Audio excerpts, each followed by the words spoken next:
Magandang araw, Pilipinas! Ito ang Valiente News hatid sa inyo ng Office of the Vice President.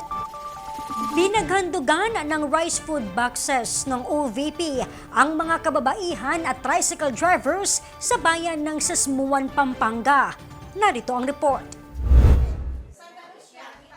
100 kababaihan at tricycle drivers mula sa bayan ng Sesmuan, Pampanga nagkabilang sa mga pinaka-naapektuhan sa pagsipa ng presyo ng langis at produktong petrolyo ang pinaghandugan ng food boxes ng tanggapan ng pangalawang Pangulo. Bahagi ito ng Relief for Indigents and Individuals in Crisis and Emergencies o RICE program ng tanggapan na layuning maalalayan ang mga Pilipinong biktima ng kalamidad at sakuna o anumang krisis. Isa sa mga nakapag-uwi ng food box si Maricel Saldi.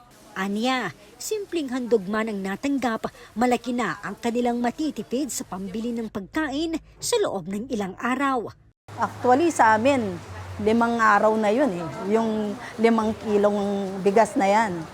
Nakatanggap din ng food box si Verhil Simbol ng Barangay Santa Monica na itinataguyod ang kanyang buong pamilya sa pamamasada. Sabi niya, nasa 400 hanggang 700 pesos lamang ang kanyang kinikita kada araw. Malaking tulong na ito ma'am sa amin. Base sa datos, simula Enero hanggang Disyembre noong nakaraang taon, umabot sa 231,604 na mga Pilipino ang naging benepisyaryo ng RICE program. Patuloy naman na maghahatid ng agarang tulong ang OVP sa mga komunidad na apektado ng iba't ibang suliraning pang-ekonomiya, kasabay ng layuning mapagaan ang kanilang araw-araw na pamumuhay.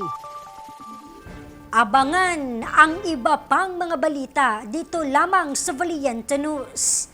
Ako si Claudette Loreto. Mahalin natin ang Pilipinas. Maraming salamat.